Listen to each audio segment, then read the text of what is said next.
Ir sistemingai ties kiekvienu klausimu, jeigu tik jisai jūs bent kiek nors slegia, nuolat skambinkit, susitikinėkit ir tarkitės su kuo didesniu žmonių ratu, kurie jums yra autoritetas, kurie jūsų nepavedė.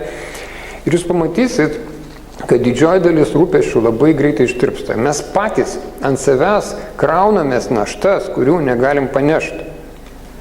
Reikia kuo aktyviau komunikuoti su kitais, kuo daugiau. Tam yra telefonas, tam yra transportas, važiuoti susitikti, aiškintis.